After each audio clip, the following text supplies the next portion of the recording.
Bonjour à toutes et à tous, hi guys, mes chers abonnés de mon channel L'amour de la science. J'ai choisi de présenter pour vous dans cette vidéo un autre grand nom, un autre grand auteur en finance, cette fois-ci en finance néoclassique, en finance rationnelle qui se base sur les prédictions et les calculs mathématiques, contrairement à la finance comportementale qui fait appel à la psychologie et aux neurosciences. Alors, cet auteur a obtenu le prix Nobel la même année que Schiller, que Robert James Schiller.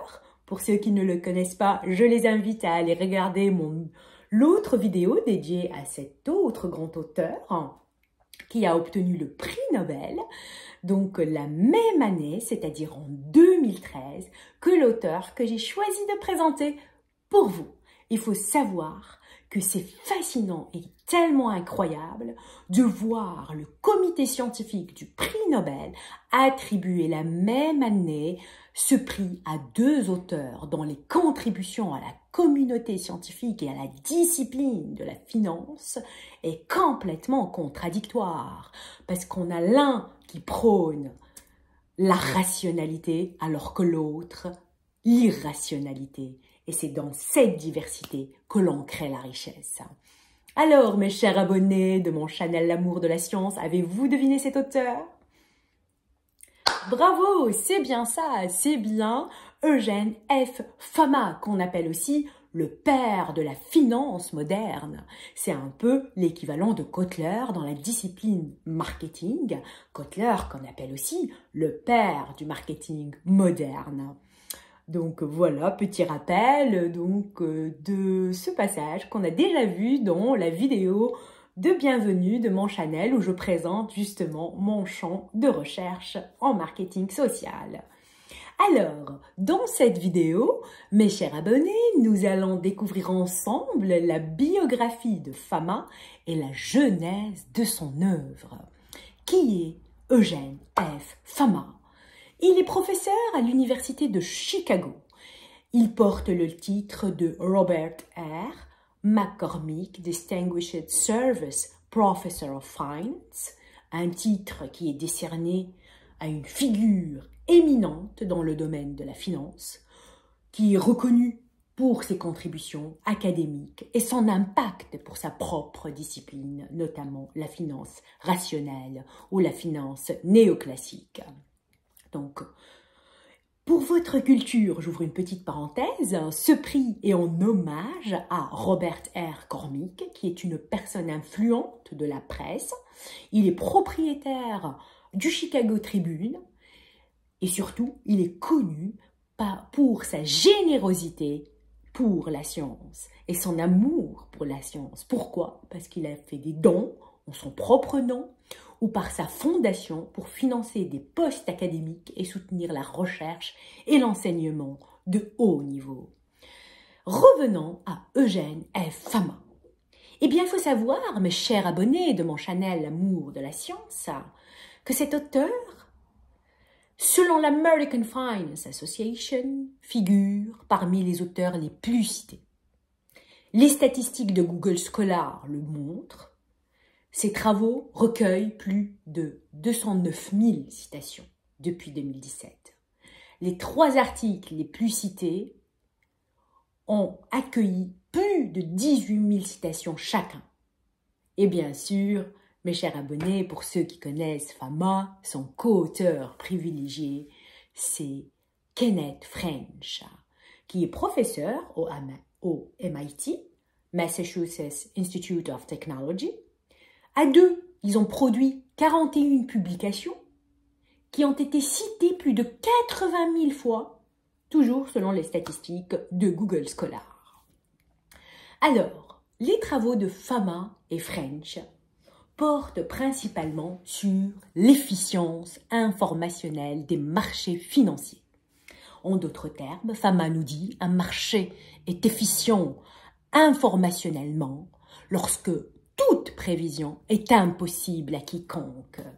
L'efficience est la capacité du marché à agréger dans ses cours les formations l'information détenue par un grand nombre d'investisseurs. L'hypothèse d'efficience des marchés, l'EMH, la sacro-sainte de l'EMH, Efficiency Market Hypothesis, stipule que les prix des actifs financiers reflètent toutes les informations disponibles. Selon cette hypothèse, il est impossible de réaliser des rendements supérieurs au marché de manière systématique en utilisant les informations disponibles, puisque le marché va incorporer et intégrer ces informations dans les prix des actifs. Et donc, normalement, il n'y a pas d'écart entre les fondamentaux et les prix d'actifs. Pour tester donc l'hypothèse de l'EMH, de l'efficience des marchés financiers, Fama et French ont développé un ratio. Ce ratio s'appelle Book to Market Equity, BE par ME. C'est un ratio qui mesure la valeur d'une entreprise, la valorisation d'une entreprise. Et donc, il divise la valeur comptable des capitaux propres par leur valeur de marché. Et si le BEME est élevé, alors l'entreprise est sous-évaluée, car sa valeur comptable est supérieure à sa valeur de marché. C'est logique. À l'inverse, si BEME est faible, cela indique que l'entreprise est surévaluée étant donné que sa valeur comptable est inférieure à sa valeur de marché. Alors, Fama et French proposent un modèle à 3 facteurs pour capter les variations des rendements des actions. Le bêta du marché, le bêta de la taille et le bêta de la valeur. Donc, marché, taille et valeur, tout simplement. Le bêta du marché permet de capter le risque du marché. Ce n'est rien d'autre que le facteur utilisé par Sharpe, le MEDAF, le modèle d'évaluation des actifs financiers, qui permet de mesurer la prime du risque du marché.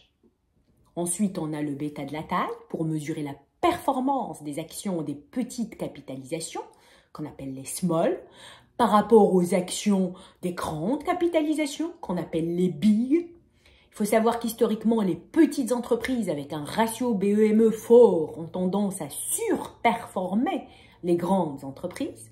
Donc, le bêta de la taille permet de mesurer le prime du risque de taille. Et enfin, le bêta de la valeur pour mesurer la performance des actions de croissance, qui sont caractérisées par un faible ratio BE-ME.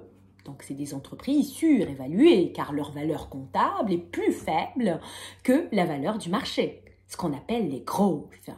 Donc, par rapport à des actions de rendement, ou qu'on appelle aussi de substance, ou qu'on appelle aussi value. Et historiquement, les actions value sont plus performantes que les actions growth. Donc, le bêta de la valeur mesure la prime du risque de la valeur, ou ce qu'on appelle aussi la détresse financière.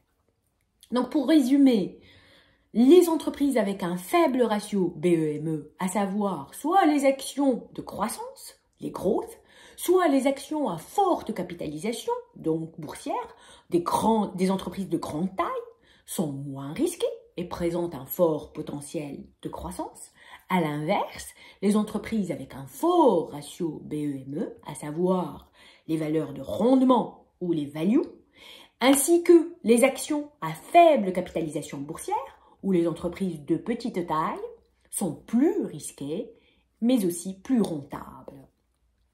En plus simple, le ratio BE-ME, s'il est fort, on parle d'une entreprise qui est sous-évaluée par le marché. Elle peut être soit petite taille, soit value. Ce segment est caractérisé par plus de rendement, car il génère des bénéfices importants par rapport à sa valeur de marché, mais perçu comme plus risqué. De l'autre côté, le ratio BEME faible indique une entreprise surévaluée. Ça peut être soit une grande entreprise, donc une entreprise de grande taille, soit les growth, de croissance, des actions de croissance, et ces segments est perçu comme moins risqués, mais avec un fort potentiel de croissance. D'ailleurs, au NIS, il y a plus d'entreprises avec un BEME fort, donc plus rentable mais plus risqué, alors que Nasdaq, on a plus d'entreprises de croissance avec un BEME faible, donc moins risqué, mais avec un fort potentiel de croissance. Toutefois, la conclusion à laquelle Fama et French sont arrivés est la suivante. Bien même les actions à forte valeur, BEME, ont tendance à surperformer les actions à faible valeur, BEME, celles-ci signalent un faible niveau de bénéfices ultérieurs et inversement. Ce qui veut dire que le marché anticipe toujours le retour à la normale. Il se régule tout seul. En effet, rien ne bat le marché, nous dit Fama. Et il ajoute que la stratégie passive est souvent préférée à la stratégie active, de régulation bien sûr, car la stratégie active obtient une rentabilité inférieure en raison des frais de transaction et de gestion. C'est logique. Alors l'explication donnée par Fama et French est l'efficience. Et la suivante, pardon. L'efficience n'implique pas qu'à chaque instant, les cours sont calés sur la valeur fondamentale, mais ils oscillent de manière aléatoire autour de celle-ci. Imprécision, coût, incertitude, conditions de diffusion expliquent les écarts entre les cours et la valeur fondamentale. Dans un marché efficient, les surévaluations et les sous-évaluations, donc ces anomalies, sont aussi fréquentes. Mais ce constat ne permet pas de falsifier l'hypothèse de la sacro-sainte de l'efficience des marchés financiers, donc l'EMH.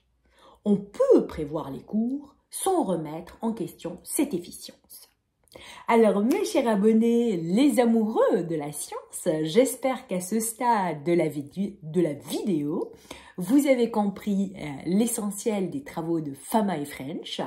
Qu'est-ce que l'efficience des marchés? Donc, l'EMH, l'hypothèse des efficiences des marchés. Donc, c'est-à-dire que le marché incorpore toute l'information disponible et que les anomalies liées à des surévaluations ou sous-évaluations mesurées par le modèle à 3 facteurs, taille et valeur, donc le ratio BEME et le risque du marché, le MEDAF, n'empêchent pas le marché de se réguler tout seul, car rien ne bat le marché. Et le marché finit toujours par retrouver le retour à la normale. En effet, il est extrêmement difficile, voire impossible pour un investisseur de surperformer le marché de manière constante après ajustement pour le risque. Alors, pour conclure, 3 principales raisons peuvent expliquer les rendements anormaux basés sur le ratio BEME. Le premier facteur est celui qu'il arrive et qu'il est possible que certaines informations ne soient pas immédiatement et entièrement, surtout entièrement, incorporées dans les prix des actions. Voilà. Donc, si toutes les informations disponibles ne sont pas entièrement incorporées dans les prix des actions, cela pourrait expliquer ces anomalies de sur- ou sous-évaluation. Deuxième facteur, c'est la vitesse d'incorporation des informations nouvelles dans les cours. Cette incorporation ne se fait pas de manière immédiate. Donc le premier point, c'est l'entièreté, par rapport à l'entièreté de l'information, sa totalité dans son ensemble. Le deuxième facteur, c'est la vitesse. C'est pas parce que l'information est disponible tout de suite que le marché va l'incorporer. Il y a quand même un temps. Il y a un delta temporel qui est à prendre en compte. Fama et French ont proposé l'étude d'événements pour mesurer le sens, l'amplitude de la réaction du marché à un événement donné, ainsi que la vitesse d'incorporation des informations nouvelles dans les cours. Il nous donne un exemple, il dit que la réaction peut être de l'ordre de la minute quand l'annonce est macroéconomique et elle est de l'ordre d'une dizaine de minutes quand on est sur des annonces individuelles. Effectivement, hein, les annonces macroéconomiques sont quand même favorisées par les médias de masse. Hein, donc voilà, l'information arrive très vite et à tout le monde au même temps, hein, par rapport à des informations individuelles. Alors, le dernier facteur est associé, donc pour expliquer cette anomalie, ces anomalies plutôt au-dessus ou sous-évaluation, est associé à la prime de risque. En effet, la prime de risque peut expliquer l'inefficience.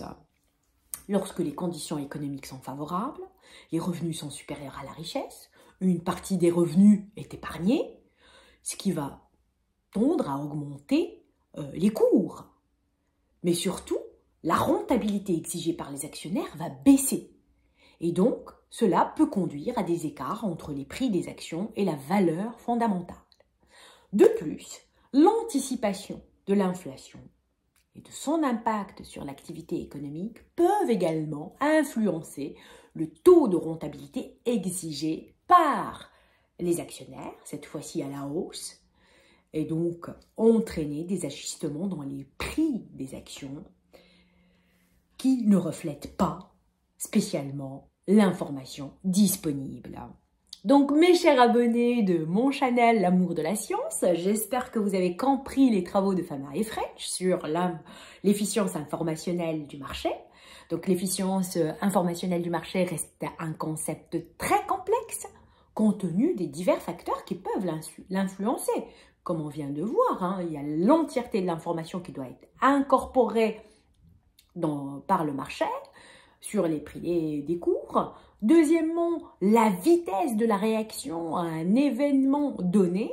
Et enfin, les primes. Donc les 3 primes de risque qu'on a vues, le risque marché, le risque de la taille, le risque de la valeur.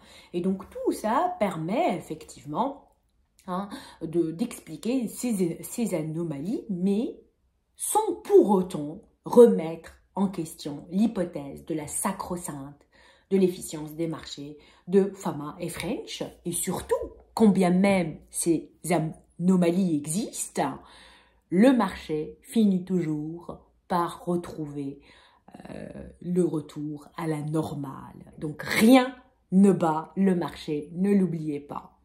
Voilà, on arrive à la fin de cette vidéo. Je vous dis see you soon, mes chers abonnés de l'amour de la science. J'espère que vous avez appris beaucoup sur les travaux de Eugène F. Fama et de son co-auteur privilégié Kenneth French. Et puis je vous dis see you soon pour découvrir un nouvel grand auteur et enrichir vos connaissances scientifiques et renforcer votre amour pour la science. See you soon!